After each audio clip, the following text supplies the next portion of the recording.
Hi, everybody. Welcome. Thank you for joining the Redmond Safety Funding Plan Community Meeting.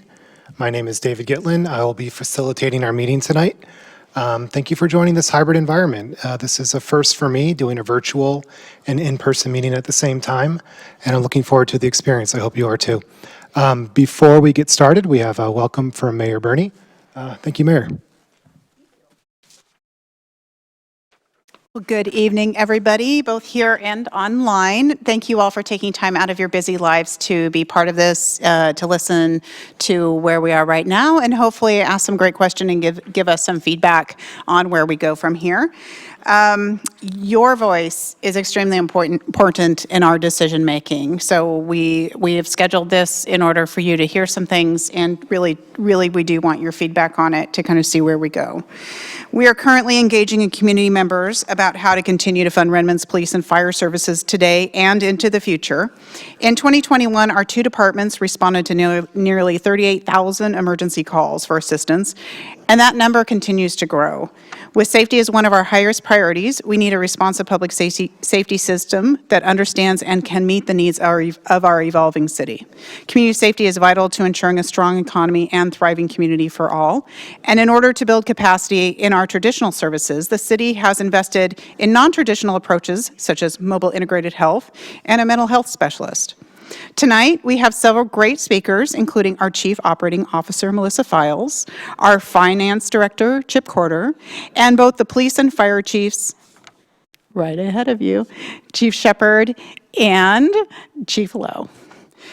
And they'll be providing you some information, and they'll be able to answer your questions. So I encourage you to visit our display boards if you haven't already, and to visit with our team after the meeting. And with that, I will turn it over to all of you. Thank you all very much for being here tonight.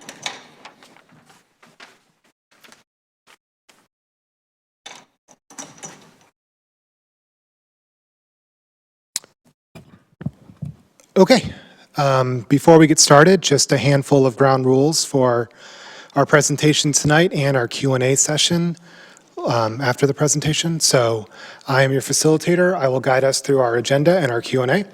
If you have a question during Q&A, please raise your hand, and my colleagues with a microphone will walk around and find you. We'll try to alternate questions in the audience and virtual questions, so stay tuned for that. And if you are online and you would like this meeting to be closed captioned, in Teams there is a closed captioning function, so click the More button followed by Turn on Live Captions, and this meeting will be transcribed for you in real time. Here's our agenda for tonight. We've already completed the opening and welcome section. Next, we have our presentation with Melissa, Chip, and Chiefs Shepard and Lowe. They'll give a background, talk about the draft plan, discuss community involvement, and speak to timeline. At around 7:30, we'll have about half an hour for questions and answers, and we'll adjourn this session at 8 o'clock and continue our open house portion until 8:30. Mayor Bernie introduced our panel already, so I'll do this quickly. Melissa Files, Chief Operating Officer, City of Redmond. Chip Corder, Finance Director, City of Redmond. Chief Adrian Shepard, Fire Department. And Chief Darrell Lowe, Police Department. And with that, I will pass it to Melissa. Melissa. Thank you. Let me just do a microphone check. Can everybody hear me? Perfect. So obviously we're here to talk about public safety this evening. Redmond has a very important role in providing the essential services for over 70,000 residents, and that grows during the day. At least it did before COVID. So before COVID, we had a daytime population of almost 130,000 people, which we think will resume at some point. We provide basic services like clean drinking water, recycling services, wastewater, water management, transportation facilities throughout the city, as well as maintaining all the green spaces that we have. But one of the most critical roles that the city of Redmond engages in is public safety. And we put that into three buckets: the fire department, the police department, and what we call Redmond Thrive. We'll talk about Redmond Thrive. It is kind of an alternative to traditional police and fire services. And you'll hear more about that from the chiefs. But our main goal is that all residents and visitors feel safe and can easily and quickly access fire, police, emergency medical services for their needs so that our community is safe. Next slide, please. To support public safety services, the city dedicates funds through just our general operating funds, as well as a voter-approved levy that happened in 2007. The 2007 levy was to, expand police and fire departments. That levy was 35 cents per thousand of assessed valuation on the valuation of property in the city of Redmond. This levy included funding for 18 firefighters to staff Station 17, as well as an aid car at Station 12, as well as 17 police personnel, which included school resource officers. However, in the decade plus, our city, like many others in the Puget Sound region, has seen tremendous growth, not only in population, but in the type of businesses and single-family versus multifamily high-rises. Next slide, please. I just want to go back to 2007 for just a minute and briefly talk about the prior levy because it's important since it's one of the elements that we're going to present to you tonight. Because of the way property taxes work in the state of Washington, over the last 15 years, the purchasing power of our 2007 levy has decreased. I don't know if most of you know, but a property tax levy can only grow by 1% a year by law. But what the levy supports is personnel, so salary and benefits, which usually grow about 5% a year. So we have a funding gap between our revenues and expenses in the levy. So we're going to talk a little bit more about that, but just wanted to give you those statistics. Next slide, please. The other piece of the puzzle, and this was in a board outside, is the growth component. So in this graph, it shows the percentage change over time comparing Redmond's population with our fire and police personnel. Since the last levy was passed, we have over 20,000 more new residents. And our city's daytime population and traffic have also increased significantly. In that same time frame, we added 3 police staffing and 7 firefighter staffing. Another point to be aware of is that population numbers only represent residents, so it doesn't represent kind of the high-tech hub that Redmond is today and the daytime population. Next slide, please. So our community continues to grow, and as most of you know, we are welcoming in 4 new light rail stations here in Redmond. We want to be able to support the changes that growth is having on our city, and we want to keep pace with that growth as well as continue the high quality of services that we have here in Redmond. It is our goal to have everyone feel safe here in the city, because we know that safety is a critical component in ensuring that Redmond continues to thrive. Next slide, please. To address some of the service pressures the city is facing, we are looking for ways to close the gap between the revenues that we receive and the expenses dedicated to public safety. And this is where we need your help. We would like your thoughts and feedback on a draft plan that we will present to you tonight, so that we can share those thoughts to the City Council. And right now I'm going to turn it over to Chip Corder, our Finance Director, and he's going to explain a little bit about how property taxes work in the city. Oh, lucky you. Property taxes on a Monday night. Okay, I'll be brief. First of all, let's do second bullet point first. Property taxes make up about 23%, a little less than 1/4 of our total general fund revenues. Significant, but not as much as other cities that are heavily reliant on property tax because they have no retail sales tax base. Next, regarding the levy, the property tax levy, that's established annually by each governmental jurisdiction's governing board, in our case, the City Council, right? And so they set the levy amount, actually, each year. Now, there's a limitation. Melissa mentioned the 1% limitation. Technically, it can grow by, the levy amount can grow by 1% or what's called the implicit price deflator. I won't bore you with the details. The IPD is simply a measure of inflation. It rarely comes into play. 1% is the effective limitation on the growth of the levy. So let me be clear. Take this past year. everyone's property values went up really double digits, right, significantly. That doesn't mean that we collect. Let's say that you went up 10%. We don't collect 10% more in revenue. What happens is your assessed valuation goes up 10%. Our rate must come down to make sure we only collect 1% more. Now, it's 1% more from existing properties. Any kind of new construction, new single-family homes, new mixed-use businesses, apartments that are additions to the property tax rules, we get that on top of the 1%. But that's not paid by existing property owners. That's paid by new property owners. Okay, so 1% plus new construction is what we get. There are a couple of exceptions to that 1% limit. One of them is what we're talking about here tonight, called a levy lid lift. This public safety levy we're referring to, that requires us to go to the voters.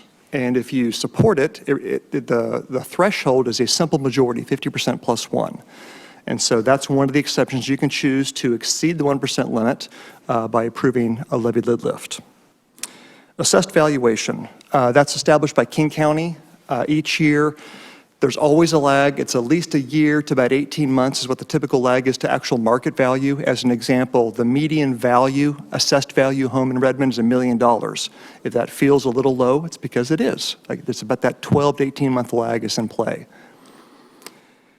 In terms of Redmond's tax rate, you'll see here, I have it compared to a number of other King County cities. We're just under $1 per 1,000 assessed valuation.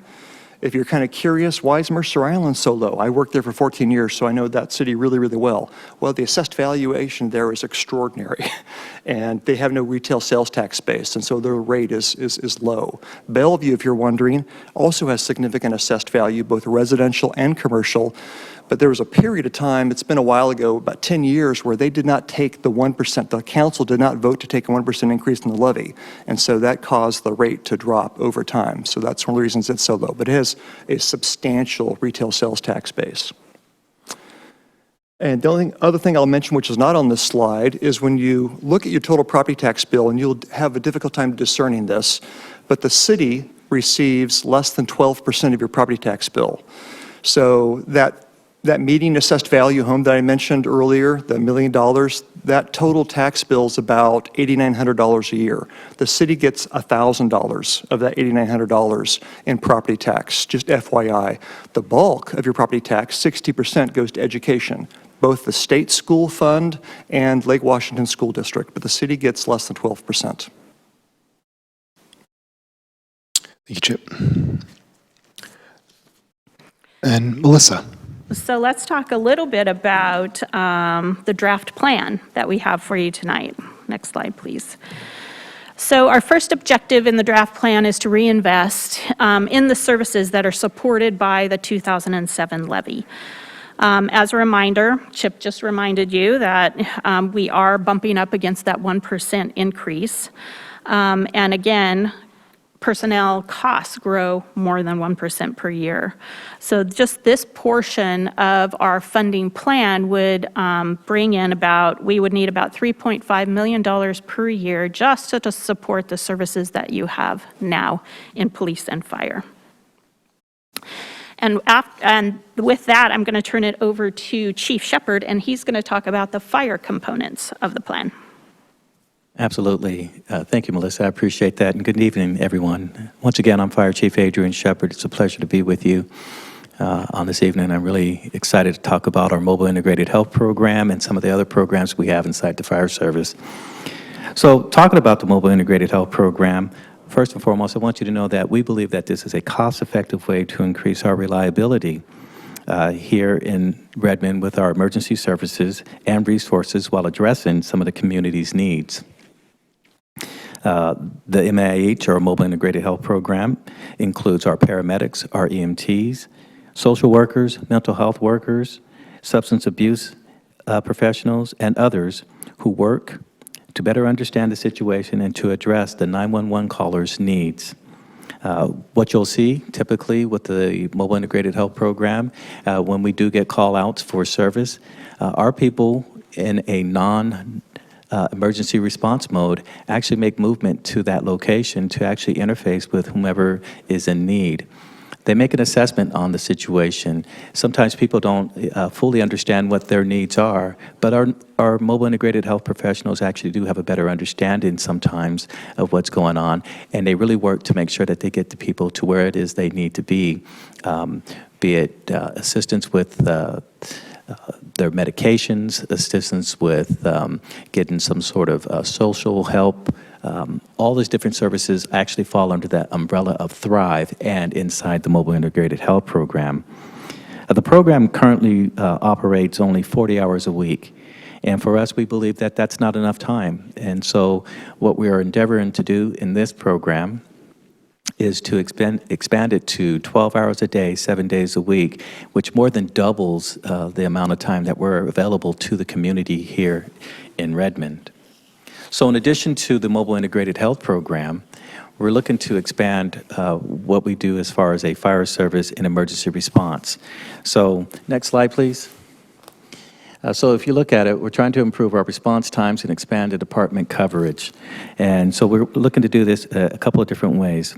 One, what we're trying to do is really first and foremost protect our assets. We have about $30 billion worth of assessed value here in the city of Redmond. That's an awful lot. Unfortunately, of the 4 fire stations that we do have here, only 2 are staffed with fire engines. So that creates a little bit of a problem for us. As I look around the room, there might be some long-term residents here in the city of Redmond. You know, my first interaction with Redmond was back in 1991. Well, it's not that same small town any longer. And so as the city has continued to grow, so has the demand on the emergency services. And so we want to make sure that we have the appropriate level of service to provide to you, the community. I want to kind of, I want to paint a picture this way. I believe that we have an excellent fire department, but I believe our service is probably rated, if I were to give it a letter grade, I would give us a B right now. And I'm happy with the B, but as we continue to grow, if we don't grow our department, we run the risk of becoming a C and quite possibly lower. So any parents out there, if you've ever had a look at report cards like I do, because I have teens, you know that's not a good thing. So, yeah, because of the shortfalls that we do have a station and a fire engine at Station 12, which is in the Overlake area, and we do have a fire station right here in the downtown area, Station 11. However, that leaves 2 areas in the city that are underserved. So if we look up at the map that you can see right here, Station 17 in the northeast portion of the city, we already have a fire station there, and we already have a fire engine. However, we do not have adequate enough staffing to actually use that fire engine. So part of our ask is to make more than certain that we're able to get staffing for that engine. In addition, Station 16 that you see right there in the southeast portion of the city, we do not have a fire engine there. This means that if there is an emergency in that area, which requires a fire engine, you're going to have a delayed response because the engine is going to have to either come from Station 12 if it's available, because it's also responding to calls in its district, or Station 17, which may be responding to calls in its district as well. So it's going to be a delayed response because of that. So that's part of the reason why we make these asks. We want to make more than certain that you have adequate coverage for whatever type of emergency that you may have in your particular area. So again, in the northeast and the southeast area of Redmond, we are looking to expand by making sure that we have either a fire engine and staff actually on those fire engines to make sure that we're available for you. Next slide, please. All right. So again, improve our response times and expand our department coverage. In order to do this, what we're asking is to get 17 additional firefighters. Again, that's to staff Station 16 with a fire engine for 3 shifts with 3 personnel per shift. And in addition to that, we want to staff the engine at Station 17. If I misspoke, if I said 16 earlier, hopefully Station 16 will be the one where we have 3 shifts at 3 personnel. and then, of course, any of their coverage when they're not at work. And then for Station 17, because we already have 2 people there, we need a third body each shift. That's 3 people covering those 3 shifts, plus additional body to cover when they're not around. This will allow us to improve our services in the northeast and the southeast portions of Redmond. And with that, Chief, I will turn it over to you. Thank you. We're good? Okay. Good evening. I'm Chief Darrell Lowe, your police chief here in Redmond. So our portion of the public safety levy lift is asking for additional resources so that we can expand our behavioral response capabilities. Currently, we have 1 mental health professional that co-responds with our police officers for various calls of people in mental distress and/or for de-escalation purposes. 1 person only has so much capacity. We don't have the ability to have this service, say, late into the evening, weekends, et cetera. So by expanding this program, it will allow us to better serve the mental health needs of this particular community. For example, last year in 2021, our co-responder responded to over 300 calls with our officers for individuals in some type of mental health crisis or distress. As a result of those 300 calls for service, that resulted in 1,300 additional what I'll call touches or contacts after that initial call response. And that was helping either the individuals or their families navigate the mental health system and or the medical system. Again, a truly valuable service that the community needs, and we need to be able to expand a bit beyond what our current capabilities are right now. In addition, as the fire chief mentioned, we are also I would say an integral part of our Thrive program. So this will allow us to further contribute to the city's overall capabilities of responding to the needs of our community as it relates to mental health. Next slide, please. The other portion of the ask for the public safety levy is for the ongoing support of our Bodyworn camera program. Last year, the City Council gave us temporary or bridge funding to stand up a body-worn camera program with the understanding that we would be coming to the public seeking the funding for the ongoing support of that particular program. With that, essentially what it's going to do for us, currently we're temporarily funded through 2025. So that provides body-worn cameras for all of our field personnel, also in-car cameras for our patrol or our response vehicles, and all the back-end storage and staffing throughout the city that is necessary. So the staffing for the body-worn camera program is not just within the police department, but also within the prosecutor's office to be able to deal with the video evidence that we receive. Obviously, body-worn cameras is a huge technology lift, so it has an impact on our technology services as well. And then additionally, within the police department, within our record section to support the public records requests, redaction, and those other aspects of it.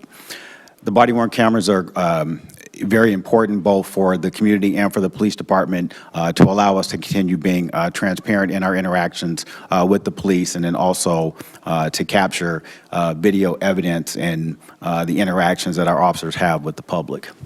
Next slide, please. Our overall staffing ask with this are the 13 additional, actually 16 additional staff members. With those 16 additional staff members, I'm not looking specifically or only for commissioned police officers, but looking for the additional staff members to be able to hire a combination of both commissioned and non-commissioned officers. So as the city grows and develops, we can get the appropriate staffing for what those needs are. As was mentioned earlier, we have light rail coming operational in the city in the coming years. There will be a number of calls for service around light rail that don't necessarily require a commissioned police officer for a response. So what I'm asking for is the ability to have the authorization for staffing increases and to be able to identify the appropriate staff for that. What we have in mind, or what we've talked about within the police department, is something similar to a community ambassador program. So it would be an individual that works for the police department, has communications with our dispatch center, but is not a commissioned police officer.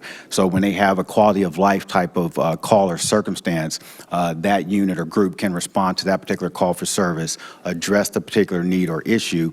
If it rises to the need that a commissioned police officer needs to respond, then they would be supported by a unit, within the police department, kind of in a transit service division type of concept or setup. So that's what the bulk of the ask is from the police side for the public safety levy. Next slide, please. Actually, I believe that's my last one. Yes. Thanks, Chief. So you've heard kind of the basic overview of all of the elements of the public safety funding plan. And so if we put all of those elements together, we calculated the cost of them to be 34 cents per thousand of assessed valuation, which would generate a little over $10 million each year. If I take that and I calculate from the $1 million home that Director Corder talked about, that would be about a little over $28 a month, or basically $340 a year. Next slide, please. So where we are right now is we are doing community outreach, like we're doing tonight. We do have what we call a community sounding board. It is about 12 people who have been going through all the details of this funding plan, and they have been meeting since January, and they continue to give us feedback. We also are having community meetings and visiting community groups in the city as well. And there is also an online survey that some of you may have already participated in. And the URL is up there. It's letsconnect.redmond.com/safety. And we are continuing to gather that feedback through April 15th. Next slide, please. Just a little bit about the timeline. So again, we are in kind of the community outreach phase. At the same time, we are bringing elements of this plan to the city council. So they will be having elements of this plan during study sessions in April, May, and June. April 26th, the chiefs are coming to the city council to talk about their strategic plans, of which this public safety plan came from. And then in May, we will talk about all the community outreach that we've done and what the community has told us their priorities are in this funding plan. And then in June, we will wrap that up with City Council to get their thoughts on this funding plan. In July, Council will have to approve the funding plan going forward to voters. So they have to do that by August.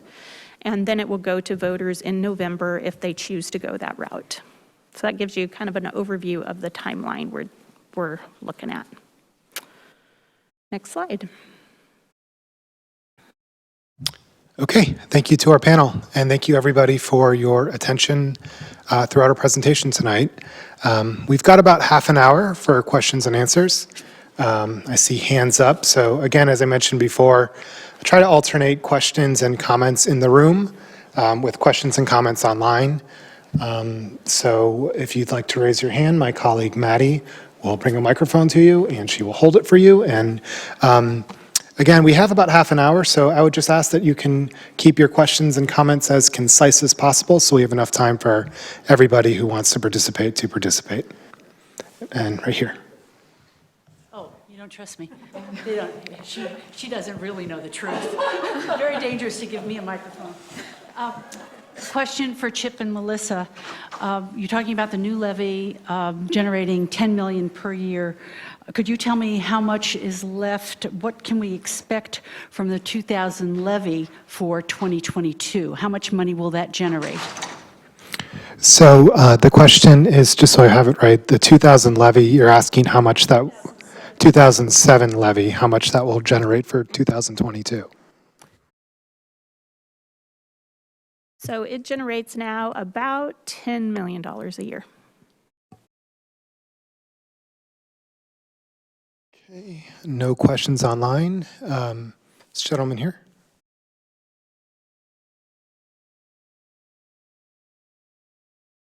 I noticed it's $935,000 a year for cameras, and with the new added police, whether it's the 13 that it's set up on the board or the 17 that it says in the pamphlet here, and I'm all for more police, that would come out to $6,000 per officer, and if we're talking one body cam, one car cam, $6,000 per year per officer for cameras sounds like an awful lot. That if I went and said, hey, I need a couple of security cameras on my building, and the installer said, yeah, that's going to cost you $6,000 a year to keep those two cameras, it seems excessive. It'd be better spent on more officers rather than maybe spending too much on the cameras. So it sounds like there's a comment and a question about the cost of the cameras. Chief Lowe? So the $935,000 represents primarily the staffing costs for the staff associated with the body-worn camera program. As I mentioned in my earlier comments, there are 5 staff members attached to the body-worn camera program in a number of departments throughout the city. The actual equipment cost for the cameras themselves was about $385,000 total. So the $6,000 are based on that number is not for the cameras, it's for the staff in addition to the cameras and the storage and the other aspects and components of it. And then just for comparison, one full-time officer with salary and benefits is roughly $168,000, give or take. Basically, it does boil down to $1,000 per officer for cameras, whether it's on people supporting it or not. I don't know. People to see if we could offload that support work to a private company rather than hiring all that staff. Okay. Is there a follow-up to that, Chief Lowe? Or do you feel like you've answered the question? Yeah, so those aspects were considered before we went to council for the funding, and that would not be a viable option for a number of reasons, and I'll be glad to talk to you in greater detail offline when we're done. Okay, thank you. And just a reminder to our online participants, if you'd like to put a question or comment in the chat, be happy to read that for you. But moving on in the room. Hi there, thank you. Well, I guess I'll just tag on to his question in regards to the body cam program. I guess my question initially is, what is going to be the ongoing assessment of the true benefits of this for the public in regards to the mixed results as far as the studies as body cams, where this is really questionable if it does provide the true public transparency. So my question is, what ongoing assessment is going to be done for that? And also in regards to the policy for regulating use, you had mentioned that there was a policy that has been already negotiated with the union. And I'm wondering if that policy is going to have civilian oversight in regards to the footage. I'm wondering if it's something that you can look at the ACLU model as far as public transparency for that. So I guess that's maybe a mix of a comment and question, and I'll stop there, but I do have some additional questions, but I'll let someone else go. Let's pause there. Thank you, Joy. So question was 2 questions. One, how will you conduct ongoing assessment of the benefit of body-worn cameras, and what is the policy for regulating their use, either with the union or potentially with civilian oversight? I'll start first. No, there is no civilian oversight component attached to the body-worn camera program. The ACLU did review and weigh in on our policy. As you mentioned, the ACLU themselves don't have a clear opinion one way or the other. They have one paper that supports, they have one paper that is not in support of body-worn cameras. And then as far as what is the overall assessment of it, so contained within that policy, there is I'll call it an audit and inspection component of it. So we will look to see that the policy is being adhered to by both staff, and then here in the state of Washington, with the way the public records are, anybody from the public can request any portion of body-worn camera, I'll say that they want to see or that they deem appropriate. So if the public has curiosity curiosity, concerns, et cetera, then they can request whatever footage they want for auditing and transparency purposes.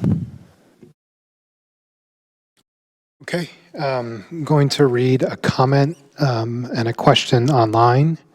So, this closer. If Redmond residents came together and said that they no longer want city-funded school resource officers in Redmond schools, who should the public take that request to? Lake Washington School District or City of Redmond? Would that funding for SROs be able to be moved to this request for $2.5 million mentioned in this presentation? That request would need to be directed to Lake Washington School District. We provide school resource officer services to the district at their request. So if the decision is made to no longer request those services from the police department, that would be the school district terminating or modifying the contract that we have with them. Thank you. Question in the room?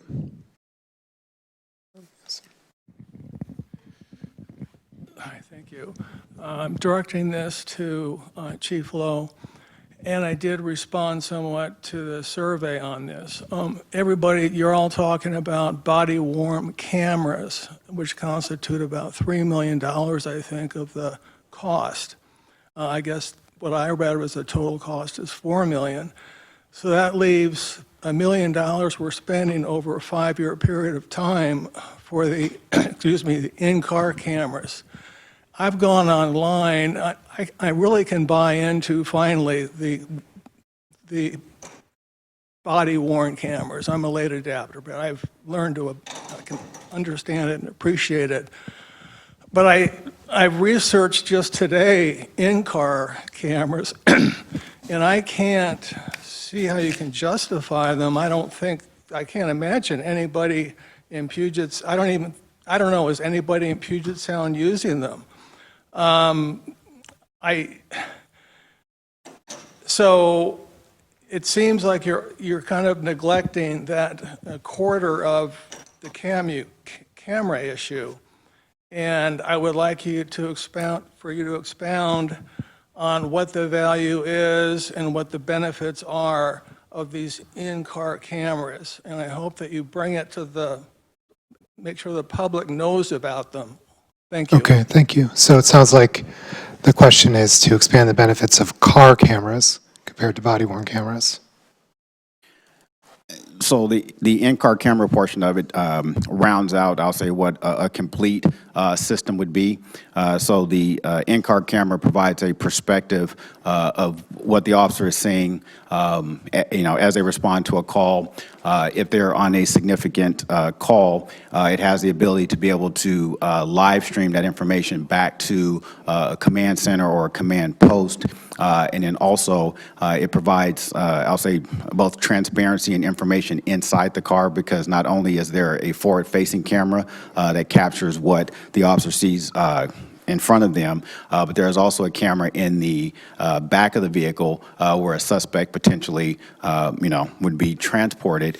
So if there is a circumstance or issue of what did or did not happen between the time a person was arrested and transported to jail, that part and portion would be captured. Additionally, in July, the legislature passed the Electronic Recording of Custodial Interrogations Act. So it's a new law that is on the books that requires interviews of suspects to be recorded, and it specifically calls out not just police stations, interview rooms, et cetera, but also vehicles. So while the body-worn camera could also capture that, by having the camera component in the car, it makes us in compliance with the law. And then additionally, like I said, we had a circumstance a number of years ago here in Redmond involving a complaint against officers and alleged activity that occurred with an individual in the back of a car. Had we had in-car cameras, exactly what transpired would have been captured on the in-car camera. So it's part of a complete system. Yes, it is an additional cost, but I believe the cost is well worth the benefit it brings both to the community and to for us to have a full implemented program, not just parts and pieces. Thank you, Chief Lowe. Question online It's about light rail operation. I don't know, Melissa, this might be for you. How long before light rail stations are operational?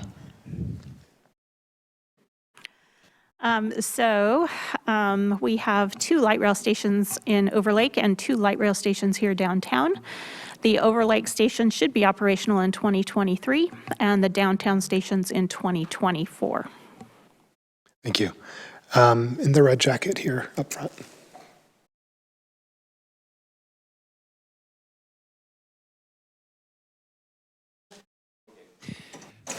Chief Shepard, I don't want you to get off easy. You noted that there are 2 fire engines that cover all of the territory. But I go by fire stations and I see engines and I see trucks, and I know there's differences between them. And so the question is, I guess you have 2 labor issues. One is 24-hour manning. The second is the 2 in, 2 out requirement. How many stations do you have, if they reported to a fire, they could completely man or provide the labor to provide the capacity at a fire, or are most of our fire calls multi-station calls? Oh, thank you for your question. Chief Shepard, so the question is, how many stations do you have that could completely service fire calls? Thank you. Absolutely. And again, thank you for the question. So because of our staffing model, we cannot satisfy a 2 in, 2 out policy. For those who may be unfamiliar with that, 2 people, if there's a 4-person engine and 2 people go inside a fire, you have to have 2 people outside the fire in order to effect rescue if something happens. Then once you get what's called the effective response force, which is a complement of engines and trucks that show up at a fire, then you transition out of a 2 in, 2 out, what you're referring to a RIC policy, which is a rapid intervention crew. It's very difficult for us to satisfy that with our staffing model right now. However, we do it through cooperation with other agencies. Woodinville, Eastside Fire, Bellevue, Kirkland. So we have to call on those resources, and we're a resource for them as well. As far as the complement of equipment that we have throughout the city, again, I'll say that we have 2 fire engines in the city, one at Station 11, one at Station 12. We just don't think this is adequate enough for today, and then as the city continues to grow and beyond to 2030 with the population growth, again, we could show up at your structure fire with an initial engine, but if we don't have other engines in the city that can show up to actually start to satisfy that 2 in, 2 out policy, we're going to have to wait until they get there unless we have a rescue in progress. So hopefully that answers your question, sir. So most fire responses are multi-station, either in Redmond or Redmond with other agencies? All fire responses will be multi-unit responses, yes, sir. Okay, thank you. Just scanning for people who haven't asked a question yet. Up front, here in the front. Hey, is that working? Okay. So I have been on the receiving end. I've had a mental health emergency, and I have had the mental health professional called, and I've interacted with them directly. And one of my major takeaways from that, it was quite intimidating to have her show up in police uniform with 2 other armed officers. And earlier on, we were talking about the mobile integrated health. And I was curious, what's the differentiation in terms of who actually shows up? And is there any thought to increasing the scope of what the mobile integrated health does? So it's a question about the mental health professionals that show up and the difference between the mental health professional and mobile integrated health. And is there any thought to increasing the scope of mobile integrated health? I think that's a question for both of Absolutely. Chief So I'll Shepard go and Chief Lowe. first. Well, I'm glad to see that you've done well after that initial response that we had. As far as the mobile integrated health, I think this is a growth opportunity for us. I think that we have to evolve as emergency services. We have to think differently about who it is we are. And so we're looking for to not only when we expand our mobile integrated health, but we're looking for feedback from people such as yourself. How are we doing our job? What's the outcome? Did we do it right? Did we get it wrong? We want that feedback. And so I was speaking earlier to one of the gentlemen in the audience, and we consider ourselves to be the Swiss Army knife of the emergency response, but we're not everything, not yet. But we continue to grow, and so what the mobile integrated health currently does is what I think is good, but can we be better? Absolutely. And so we'll seek, your feedback. We'll grow. We'll find new challenges, and we'll address those challenges as we move forward to make sure that we're providing good quality service and good solid outcomes. Again, when I look at you before us right now, obviously it was a positive outcome. So, and then Chief, I think you probably would have something to say on that. So as far as reimagining the response, protocol around mental health, one of the parts of the expansion will be to increase our mental health capabilities, our behavioral response capabilities. That will include a mental health professional, and it will still include police officers. However, they will not be in uniform, much like Kahoot, STAR, the various other models that they have around the country, because I'll say I cannot and will not in good conscience send a mental health professional to those circumstances without the ability to have protection. But I understand that it can be very triggering to see an officer in uniform, et cetera. So we will make the appropriate adjustments to their uniform appearance so as not to be, triggering, but still be able to ensure the safety of everyone involved in that call. In the back.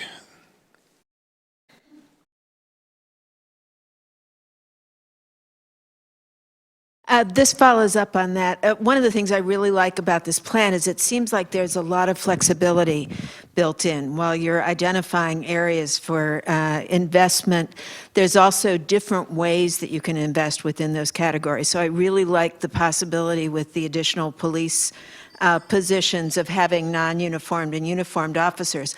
Likewise, one of the models that's out there in fire departments for emergency response in mental health situations is actually for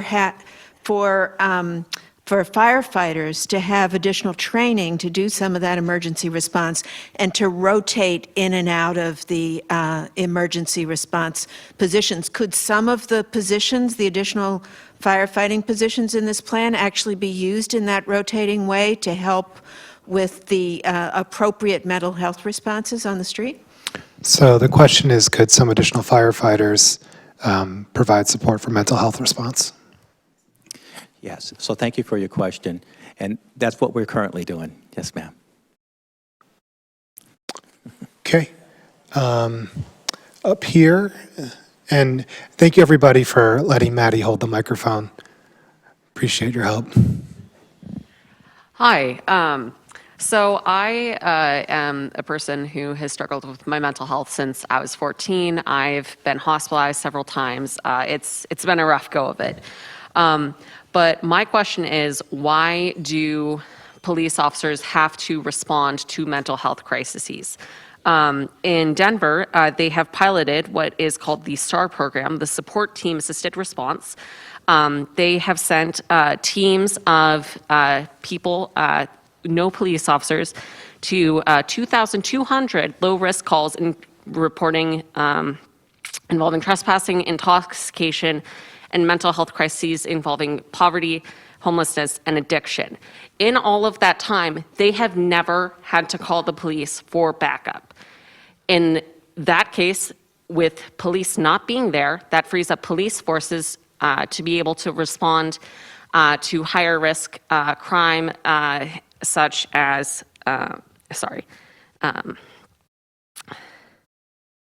such as robbery or domestic violence calls. The police chief of Denver has said it is the future of law enforcement in having non-police response teams.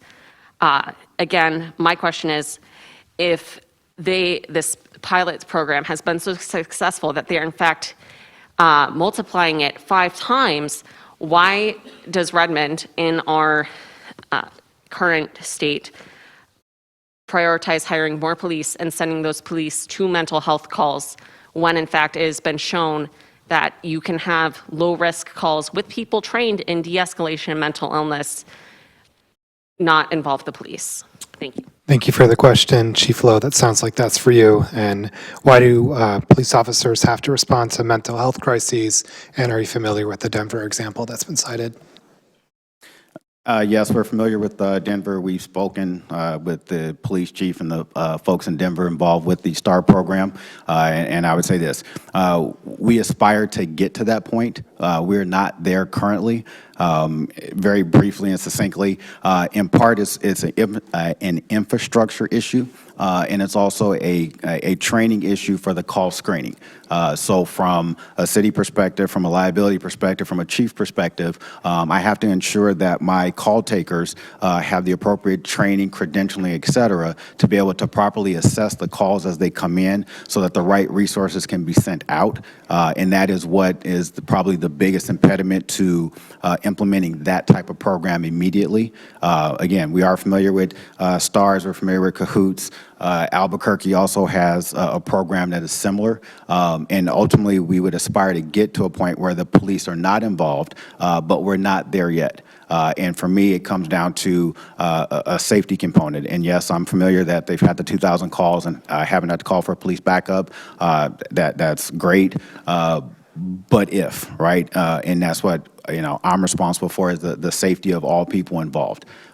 We will continue to grow and evolve and hopefully get there at some point, but we're not there now. Thank you, Chief. Back here with the black vest.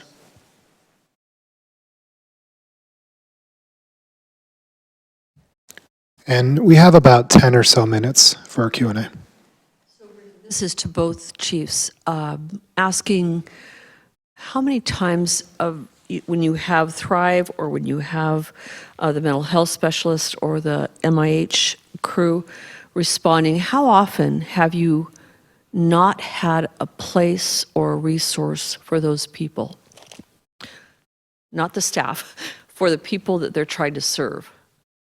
So the reason I'm asking is because as we increase budgets for police and fire, I wonder if there's a parallel increase in mental health facilities and places where you can actually get help for people who you're responding to.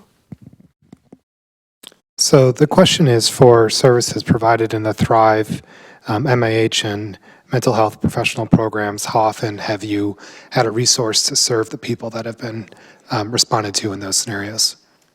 Absolutely. Again, thank you for the question. I appreciate it. As far as I know, there hasn't been a time when we weren't able to get someone to the resources needed. So Thrive is just not, it doesn't operate as an individual body. There's a lot of different components under that umbrella and resources that we call out to, the county, so on and so forth. So, if someone is experiencing homelessness or something like that, we're going to reach out to the appropriate resource that is pre-existing. When we do get those calls, and I really appreciate some of the questions that were coming from these young people right here, how we approach it is we want to make sure that it does come across as a non-threatening type of approach, very compassionately, get to the home. Again, as I said earlier, sometimes when we get there, it's not really what we called for in the initial call, and we discover other things, and we reach into that toolkit of resources that we actually have through partnership throughout the region to make sure that we get people to the resources they specifically need. And so, no, we haven't had, to my knowledge, an incident where we couldn't get someone to the needed resources. So hopefully that answers your question from the fire side. And then from the police side, I'll just say landing zones, as they're referred to, it is an issue from the standpoint of this here is the initial and first response piece. There also needs to be support outside of the city of Redmond at the county, state, federal level to provide the additional infrastructure for mental health. There will be times where the, I'll say, initial triage and assessment can be accomplished, but the necessary follow-up can take 7, 10, 30 plus days. And for a person in crisis, they don't have 7, 10, or 30 days. They need those resources immediately. From the perspective of, in my conversations with county electeds, senators, et cetera, those are some of the conversations that I'm having with them beyond what we can do at the Redmond level, but we all have to do our parts, and this is a great start to kind of help model and show the way for other municipalities, other departments to model things like what we're doing, like what they're doing in Denver and other places. Okay, there are a couple of questions online, and I'm seeing a couple of hands in the air here. So let's do an online question, and then just checking time. I'm seeing 3 hands up right now, so those will be our 4 hands in the room and the 2 questions online, and then any additional questions beyond that we can hold for one-on-one conversations with the chiefs or any other staff, if that's okay with everybody. Great. Okay, so question online. As a follow-up to the question regarding mental health providers, do the mental health professionals have their own vehicle? If not, can this be considered so that law enforcement can leave if not needed and/or park a few doors away, possibly out of sight? In the enhancement, the vehicles and other associated equipment is not part of the levy. The levy is strictly for staffing purposes, but in my overall plans, vehicles and the like will be included, and that will be something that would get discussed as part of our budget, our upcoming budget conversations. And then yes, if we are able to successfully pass the levy, expand the program, then yes, they would be able to drive themselves to calls with the support of officers if necessary. Okay, thank you, Chief Lowe. And I believe in the white jacket. Thank you. My question is, wouldn't it be best to just add on for the mental health program now instead of waiting, especially the fact that it's not your job as firefighters or your job as policemen to be policemen doing what you need to do and also trying to support someone having a mental health crisis. I don't understand why we need to train police officers and have all this funding to train both of you guys when we can have people who are specifically doing this instead of wasting money that doesn't need to be wasted already. So. Okay, I think the question is about training police and fire officers with mental health response compared to hiring mental health professionals. So here in Washington, at least from the police side of it, crisis intervention training and de-escalation training is part of the law and part of the mandated training for police officers. So that will occur regardless because most social services are Monday through Friday, 9 to 5. So at 2 o'clock in the morning, as they say, who are you going to call? You're on call 911. It'll be the police that will respond. And then the other part to it, within the mental health and mental health professional and response area, there are not sufficient individuals that are trained and capable of field response. So that is one of the challenges of expanding the program is finding the individuals that actually have the appropriate licensing and certification to be able to respond, because this is not I'll say a clinical situation. This is not going to a therapist's office. This is a field-based response for a person in crisis, and it requires a specific training and skill set. So that's where the, I'll say, crossover is, and that's why the police are involved. Thank you, Chief Lowe. If I can add on to that, because you asked about the mobile integrated health and why train paramedics. As I said earlier, sometimes you show up and it's not necessarily the call that you thought that you were going on. And earlier in my remarks, I said that the mobile integrated health is comprised of EMTs, paramedics, social workers, mental health, and substance abuse professionals. So we actually do pull in those resources to the mobile integrated health. So I appreciate your question, but yeah, it's not just the firefighters who are trained. We're bringing in professionals as well. Okay, thank you. And up in the front here. You want to stand? I'm more about your knees. Thank you, panel. Thank you, Mayor Bernie. My name is Ariel Gleboff. I am a longtime Redmond resident. I'm also the founder and director of a local nonprofit. My team and I are majority women of color, so my opinion and question comes from my experience both personally and professionally as a domestic violence survivor from a marginalized community. Has there been any discussion about where survivors can call for help without calling 911? Many survivors, especially those of us who are from marginalized communities, are scared of police. We are scared of fire. We have had bad experiences in the past. It may not be your fault, but that is the reality that we live in. And our concerns, for the most part, if you look at all statistics, if you look at the National Mental Health Helpline, it's all about housing. How do we get access to money, transportation? These are the concerns of survivors. And as an advocate, I want to center these concerns. So have you considered this as an alternative? Okay, thank you. Primary question I heard was, has there been any discussion about survivors being able to call for help without having to dial 911 and other resources that might be available? Yeah, so thank you for your question. I don't know if I have a satisfactory answer for you at the moment, but I'll follow up with you to get you a better answer. I will tell you that that the Thrive program has many resources within it for many of the concerns that you spoke of. So I'd like to, after this, actually get you a better answer if you would allow me to source a better answer for you. I appreciate your question, but I do think that much of what you're referring to is inside the Thrive program. Okay, thank you, Chief. Oh. And I was just on the police side, no, we don't have a separate number, but we do have a victim advocate within the police department. So I understand your concern is that folks are scared of the police.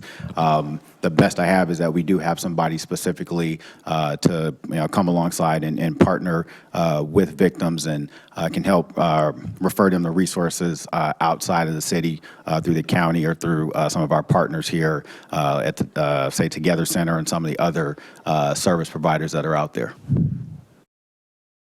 Thank you. And we just have the 2 remaining questions in the room and 1 online. Just to note, it's about 8 o'clock right now, and I'd like to wrap us up by 8:05 thereabouts. So, Maddie, in the back here, and then Joy, and then we'll do the online question. Thank you. First of all, I want to commend both departments, the chief, for going ahead and initiating the Thrive aspects. I was delighted to learn about the 2 individuals that you have in each one of your departments doing that very, very important work. And I want to commend you for what is in the package. However, what I do want to speak to you is about financing. I'm Rosemary Ahmes, former mayor. I was mayor from 1992 to 2007, so I've done a lot of budgets during that time, and it was actually during that time, in 2007, that this levy was passed. And I want to just talk a little bit about that because it was a very different time. Sales tax was flat. We didn't have the kind of, frankly, revenues that the city is experiencing right now, and the council chose to do the levy. And I guess if it's still generating $10 million, I wouldn't exactly call the new measure filling in the funding gap. It's really doubling things. I would also like to say, just to give people a few numbers, that back in 2007, the general fund was about $120 million. Now the general fund is $200 million, so that is about a 60% increase. I think the city leaders have an obligation when they talk about giving money to affordable housing or the disenfranchised or making sure people feel included, that have that there's a diversity of socioeconomics here, that we really have an obligation to take the financial context into mind. I know, and I'm not complaining, I'm happy that I have the ability to pay, but since 2007, my property taxes have gone from $4,800 to almost $9,000. So I think you have to think about that. But I think my comment is how disappointed I am that things in North Redmond and Southeast Redmond haven't changed since I left office in 2007, 14 years ago. Yet the city found over $30 million for the downtown park. Last year, the council received a report of a $25 million surplus.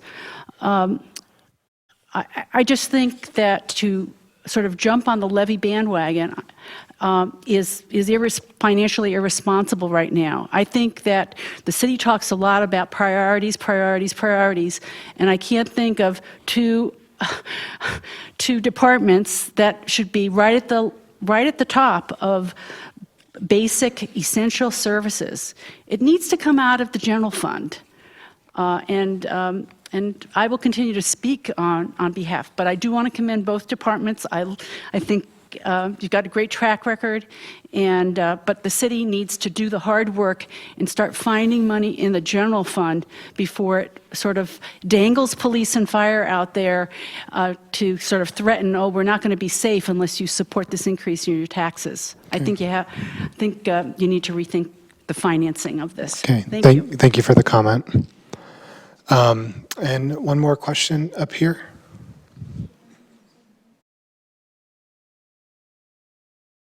Thank you for the second chance to comment here. So I guess a couple things I want to sort of tag on to an earlier question in regards to just some of the, I guess, the social programs that, to me, public safety is a well-resourced community. This is where people have everything that they need in order to thrive, right? So those basic essential needs as far as affordable housing, food security, adequate health care, mental health care, transportation, things like that, to me, is what is important to invest in order to ensure community safety. So wanted to just sort of like throw that in there because someone already brought that in.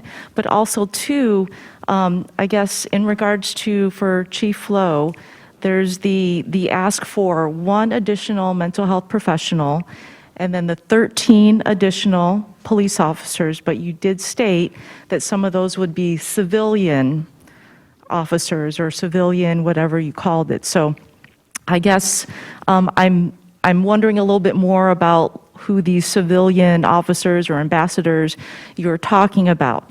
But I guess my question overall is, it seems like we all do think mental health resources and support is important. That needs to be expanded.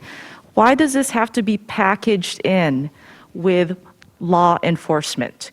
Why does that always have to be, I guess, this is certainly the co-response. You mentioned the STAR program, you mentioned CAHOOTS, where that is not a co-response. They initially go out without law enforcement. They will call law enforcement if, let's say, there's a weapon and whatnot. And so it seems like there's a question of why does law enforcement have to be in that package? Why cannot we have mental health support that does not involve that and provide additional money just for mental health professionals to go out there and have their own program without law enforcement, because of the fact that 16 times people that have mental health crises are 16 times more often killed by law enforcement in situations like that. And we did see that situation happen in September of 2020 when there was a woman in mental health crisis that was murdered here by a Redmond police officer. And I think these are things that we have to think about in regards to true public safety. Thank you for the question. And Chief Lowe, before you answer, excuse me, it dovetails with remaining question that's online, so I'll just read that now so you can prepare your response. The question is, if we aren't there yet for a no police officer mental health call response, why isn't developing that a part of this community safety plan? What is the next step needed to get us toward the goal of no cop mental health call response? And adding that to, why are we packaging mental health with the police department? So first and foremost, it's having the adequate resources from a mental health response perspective that are available, and kind of weaving in the last question online, how do we get there? So we get there by first expanding this particular program. And in one of my previous responses, I mentioned one of the challenges or one of the aspects of this is the call triage or the call intake. So that is the critical part of this.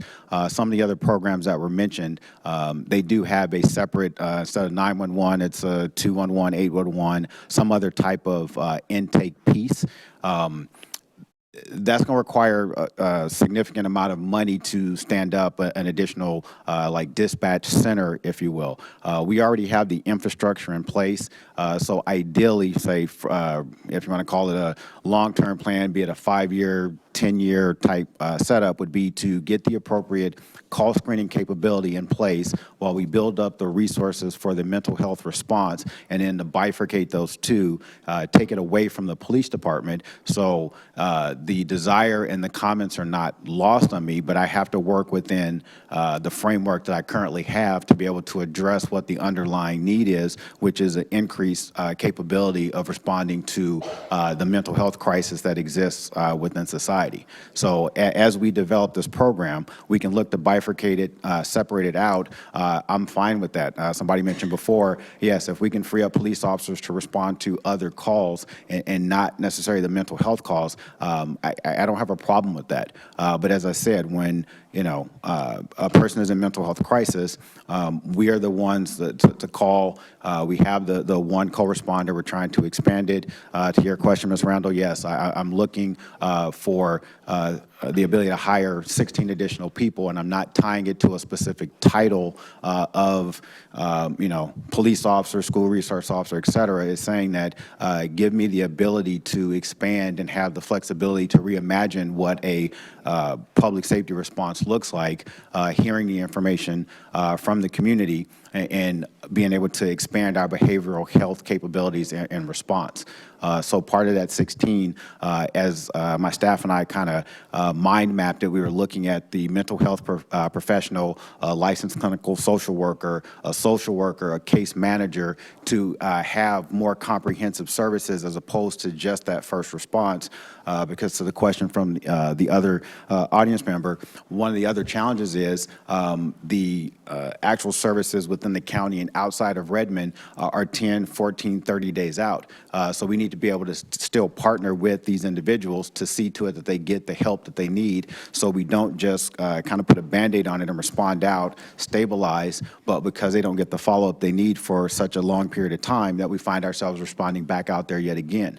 So that's what we're looking at, or that's what I'm looking at in a big picture perspective, but I have to do it within the confines and capabilities that I have within the police department and as your police chief. Thank you so much. And thank you, everybody, for your time and attention today. I really appreciate your participation tonight. For those in the room who haven't participated, you can go to letsconnectredmond.com/safety to complete a questionnaire. There's also questionnaires out in the lobby. And we are here until 8:30 if you have additional questions you'd like to speak to one-on-one with staff. Thanks again, everybody.